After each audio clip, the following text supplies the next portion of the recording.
అన్న నమస్తే అన్న. ఏం పేరు అన్న మీ పేరు? నా పేరు మురారి గాంధీ అన్న. మురారి గారు. సార్ షేక్పేట అంటే ఇప్పుడు ఇది జూబ్లీహిల్స్ నియోజకవర్గం వస్తుంది. ఓకే. సో ఇక్కడ మరి ఉప ఎన్నిక వచ్చింది.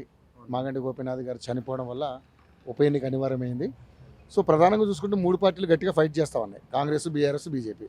మొన్నటిదాకా బీజేపీకి డిక్లేర్ కాలేదు క్యాండిడేట్, ఇప్పుడు క్యాండిడేట్ డిక్లేర్ అయ్యాడు కాబట్టి ఈరోజే కాంగ్రెస్ క్యాండిడేట్ నవీన్ యాదవ్ గారు కూడా నామినేషన్ వేశారు. ఏంటని ఎలా ఉంది ఇక్కడ పరిస్థితి? అంటే త్రిముఖ పోటీ ఉందా లేక ద్విముఖ పోటీ ఉందా? ఎట్లా అనిపిస్తుంది? ఇప్పుడు రెండు బోత్ పార్టీస్ అంటే I mean to say Congress and బీఆర్ఎస్కే ఉంది అన్న. బీజేపీ అయితే దాంట్లోకి రాదు, అసలు పోటీలో రాదు. ఫస్ట్ ఆఫ్ ఆల్ రాదు. ఎందుకంటే బీజేపీ క్యాడర్ మొత్తం అంతా మన బీఆర్ఎస్లోకి వెళ్ళిపోయింది. బీఆర్ఎస్ ఖాళీ, బీజేపీ ఖాళీ అయిపోయింది ఇప్పుడు షేక్పేటలో. ఇంకోటి వచ్చేసేసి బీజేపీ అసలు దాంట్లో అసలు లెక్కలేని రాదు. ఫస్ట్ ఆఫ్ ఆల్ ఇప్పుడు ఉంటే అంటే కాంపిటీషన్ ఉంటే కాంగ్రెస్కి ఇంకా బీఆర్ఎస్కి. అయితే వచ్చేసి ఇప్పుడు బీఆర్ఎస్ వచ్చి మాకు 12 years నుంచి ఉన్నది ఇక్కడ ఆల్మోస్ట్ గవర్నమెంట్. 3 సార్లు ఎమ్మెల్యే చూడండి, ఆ 12 years నుంచి లాస్ట్ మొన్న వచ్చి ఈ రోడ్స్ వేసారన్న. ఈ రోడ్స్ వేసి అది కూడా వేసి కూడా ఇది రోడ్స్ ఈ నుంచి ఇంత ఇంకా షేక్పేటకి ఇంకా వేరే రోడ్స్ రాలేవు, ఒక ఏం లేవు. రీసెంట్గా మొన్న వేసింది, అది కూడా ఒక 1 year బ్యాక్ వేసింది ఇది అంతా. దానికన్నా ముందు ఇంకా వేరే సైడ్ ఎక్కడ లేవు. ఇప్పుడు కాంగ్రెస్ గవర్నమెంట్ వచ్చాక చూస్తే వినాయక్ నగర్లో ₹1 కోటి పెట్టి మొత్తం రోడ్స్ అయినాయి మొత్తం, ఏది కాంగ్రెస్ గవర్నమెంట్ హయాంలో. ఇంకోటి మా వినోబనగర్ కాలనీ అన్న 35 years నుంచి మా ఫాదర్ ప్రెసిడెంట్. మనం ఎన్నోసారి మనం ఎమ్మెల్యేకి దరఖాస్తు జరిగింది రోడ్ల కోసం, డ్రైనేజ్ లైన్ కోసం. ఇప్పటివరకు ఒక పని చేయలేదు. కావాలంటే నాదని కాదు, మీరు ఒక్కసారి ఇట్లా వీడియో తీసుకొని చూడండి. దాంట్లో మీరు చూస్తే తెలుస్తుంది మాకు డ్రైనేజ్ లైన్, మాకు వాటర్ అనేది బయటకు వస్తూనే ఉంటాయి. వాటర్ ఎప్పుడు ఎందుకంటే అది ఎప్పుడో విజయరామారావు పీరియడ్ వేసినది రోడ్స్, డ్రైనేజ్, అప్పుడు వేసినవి రోడ్స్, డ్రైనేజ్, ఇంకా వాటర్ లైన్ అంతా అవే. కొత్త మన మాగంటి ఉన్నప్పుడు ఒక రోడ్లు వేయలేరు, ఒక డ్రైనేజ్ లేరు, ఏమీ లేరు అన్న. 3 సార్లు గెలవడం జరిగింది కదా, హ్యాట్రిక్ గా పబ్లిక్ ని మబ్బు పెడుతున్నా అన్న, డబ్బులు ఇచ్చి అది చేసి మొబైల్ పెట్టి లాస్ట్ కి గెలుస్తున్నది.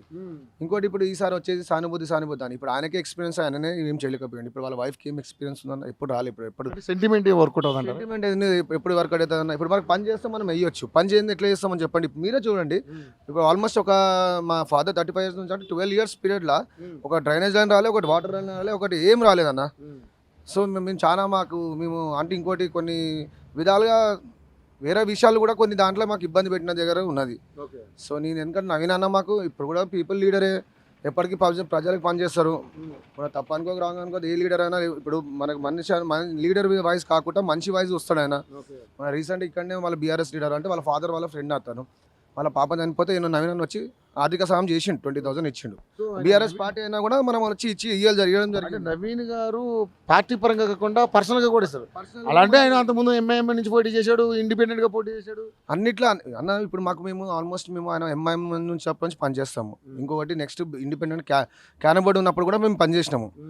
ఇప్పుడు ఇంకా మనకి ఇంకా ఆపర్చునిటీ వచ్చింది ఇప్పుడు, ఎందుకంటే కాంగ్రెస్ పార్టీ రూలింగ్ గవర్నమెంట్ మనకి ఇంకెక్కువ పనులు అవుతారని నమ్మకం ఉంది మనకు, ఆయన గెలిపించుకుంటే.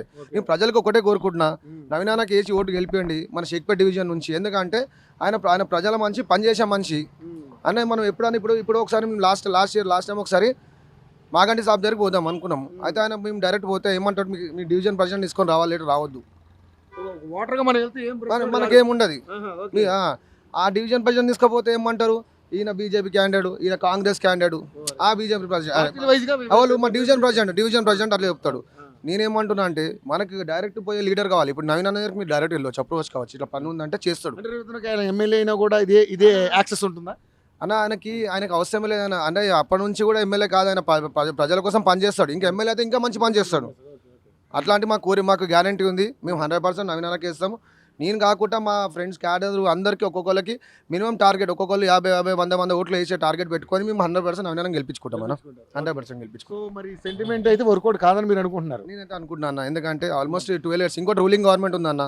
ఎవరైనా రూలింగ్ గవర్నమెంట్ సైడే చూస్తారు, కానీ ఇప్పుడు 3 years మనం వాళ్ళ గవర్నమెంట్, ఇప్పుడు వాళ్ళ గవర్నమెంట్ లేదు, ఆమె వచ్చి ఏం డెవలప్ చేస్తే ఆమెకి ఇంకా రూలింగ్ గవర్నమెంట్ ఉంది అన్నగారు. కానీ బట్ రూలింగ్ గవర్నమెంట్ మీద కాస్త వ్యతిరేకత కూడా ఉంది కదా. 6 గ్యారెంటీలు చేసినవన్నీ ఇప్పుడు బీఆర్ఎస్ చేసిన అప్పులు అన్నీ ఉన్నాయి. మనకి వేరే వాళ్ళు అప్పులు ఇస్తలేరు, బయటికి ఏం చేస్తలేరు, మనకి డెవలప్మెంట్ కోసం ఇస్తలేరు. వీళ్ళంతా కోట్ల అప్పు చేసి పెట్టేసారు ఆల్మోస్ట్. చేసినాక ఇప్పుడు మనకి డెవలప్మెంట్కి ఎవరైనా ఇవ్వమంటే ఇస్తలేరు. ఇంకోటి సెంట్రల్ వచ్చి బీజేపీ గవర్నమెంట్ ఉంది, మన స్టేట్ గవర్నమెంట్ వచ్చేసి కాంగ్రెస్ ఉంది. ఇప్పుడు ఆయనకి వస్తుంది ఫండ్స్, మీరే చెప్పండి ఒక మాట, రావు కదా. సో నేను అనేది ఏందా అంటున్నా అంటే, మరి రావని తెలిసినప్పుడు ఇన్ని హామీలు ఎలా ఇచ్చారనేది కదా వాళ్ళు కూడా. అన్న హామీ అంటే ఫ్రీ బస్ నడుస్తుంది అన్న. ఇప్పుడు ఫ్రీ బస్ అయితే ఓకే. మా షేక్పేటలో ఒక 200 నుంచి 300 మందికి రేషన్ కార్డులు వచ్చినాయి కొత్తవి. BRS Recently. రీసెంట్ వచ్చినాయి. ఈవెన్ బీజేపీ లీడర్స్కి వచ్చినాయి, బీఆర్ఎస్ లీడర్స్ కూడా వచ్చినాయి. వాళ్ళ గవర్నమెంట్ ఉన్నప్పుడు రాలేదు. వాళ్ళు ఇప్పుడు చెప్తున్నా, నేను చూపెడతాను, నేను కావాలంటే బీజేపీ లీడర్ కూడా మొన్న రీసెంట్ తీసుకొని ఉన్నారు. వాళ్ళు కూడా ఇప్పుడు బియ్యం తీసుకొని పోతున్నారు ఇంటికి. మళ్ళీ బీఆర్ఎస్ గవర్నమెంట్ ఉన్నప్పుడు ఎందుకు రాలేము ఇవన్నీ అంటే ఒక మాట. కూడా ఫ్రీ వస్తుందా? మాకైతే కరెంట్ ఫ్రీ వస్తుంది సార్ అన్న మాకైతే. ఎందుకంటే మాకు గ్యాస్ ఇంకా కాలేదు అంటే నేను అప్లై చేసిన, ఇంకా అది అప్డేట్ కాలేదు, అయితే వస్తుండొచ్చు 100%. సో ఇక్కడ ఉన్న వాళ్ళకి అందరికీ మ్యాక్సిమం అన్నీ అందుతున్నాయి. మాకైతే అందుతున్నాయి అన్న, మాకెందుకు చాలా మందికి అందుతున్నాయి. కానీ వాళ్ళు ఏమంటే ఇప్పుడు పొలిటికల్ వల్ల ఎవరు చెప్పలేకపోతున్నారు. ఎందుకంటే మళ్ళీ వాళ్ళు ఏమనంటే నెక్స్ట్ మన గవర్నమెంట్ వాళ్ళు గెలిచినాకో ఏమనంటే మళ్ళీ వాళ్ళు ఇబ్బంది పెడతారేమో భయంతో చెప్పలేకపోతారు. కానీ 100% వస్తున్నాయి అందరికి. 200 రేషన్ కార్డులు వచ్చినాయి షేక్పేట డివిజన్, కొత్త రేషన్ కార్డు షేక్పేట వాళ్ళకి. నేను చెప్తున్నా, ఎందుకంటే ఈ 10 yearsలో రాలేదు ఎవరికి అసలు. 10 yearsలో రేషన్ కార్డులు అనేవి ఎవరికి రాలేదని ఇబ్బంది పడ్డారు చాలా మంది. సో గవర్నమెంట్ కంపల్సరీ వాటి టేక్ ఓవర్ చేసింది, ఈసారి ఇవ్వాలనుకుంది, చాలా మందికి కావాలంటే. ఇంకోటి రేషన్ కార్డు మనది కొత్తది కూడా వచ్చింది ఇక్కడ, ఒకటి కొత్తది పట్టింది రేషన్ది అవుట్లెట్. అంటే దాని అర్థం ఏంది, అన్ని రేషన్ కార్డులు మనకి ఇష్యూ అయినాయి షేక్పేటలో. చాలా మంది ఉన్నారు, చాలా మంది హ్యాపీ, లోపల హ్యాపీ ఉన్నారు. రేవంత్ అన్నకి సపోర్ట్ చేస్తారు, ఐ మీన్ టు సే నవీన్ అన్నకి సపోర్ట్ చేస్తారు. ఎందుకంటే బయట చెప్పలేకపోతారు, కానీ ఇంటర్నల్ అయితే కంపల్సరీ వాళ్ళు నవీన్ అన్నకి సపోర్ట్ చేస్తారు. నవీన్ అన్న గారు ఈ మధ్య ఒక చిన్న మాట వదిలేశారు, ఏది పీజీఆర్ గారు నాన్ లోకల్ అని. దాన్ని కాదన్న, యూనివర్సల్ లీడర్ అని చెప్పారు. దాన్ని అట్లా చూసుకోలేరు వాళ్ళు, నాన్ లోకల్ అని పట్టేసుకున్నారు. కానీ సెకండ్ మీరు అన్న దాంట్లో యూనివర్సల్ లీడర్ అని చెప్పారు, అది పట్టుకుంటలేరు అని అన్నవారికి పట్టుకుంటారు. అది యూనివర్సల్ లీడర్ అంటే మొత్తం అండి చెప్తున్నా. ఇవన్నీ ఒకప్పుడు PGR hand over, PGR statue ఉందంట మా దగ్గర. మేము అంటే ఈజ్ అంటే మాస్ లీడర్, గాడ్ లీడర్. అవునన్నా. సో ఇది నవీన్ గారికి అయితే మంచి మెజార్టీ వస్తుంది అంటే మేమైతే ఇంటర్నల్లో మేము మొత్తం సపోర్ట్ చేస్తున్నాం అన్న. షేక్పేట నుంచి కాదు, బయట కూడా చాలా మంది ఇప్పుడు ఇవాళ మేము ర్యాలీకి వెళ్ళి వచ్చామన్న. చూడండి, చాలా మంది అయితే 100% నవీన్ అన్నకు వచ్చే ఛాన్సెస్ 101% ఉన్నాయి అన్న. సెంటిమెంట్ కానీ అవి కానీ పెద్ద వర్కౌట్ అయ్యే అవకాశం అన్న. ఇప్పుడు 3 years అన్న గవర్నమెంట్ ఇవ్వడం. ఇప్పుడు ఆమె గెలిపించుకున్న 3 years మాకు ఏం పనులు అవుతుంది చెప్పండి. ఇప్పుడు వాళ్ళ గవర్నమెంట్ లేదు, ఏం చేస్తారు చెప్పండి. ఆమెకి ఇంకా దీని గురించి పొలిటికల్ కూడా ఏమీ అవగాహన లేదు. ఆమె ఏం చేయగలుగుతా చెప్పండి అన్న.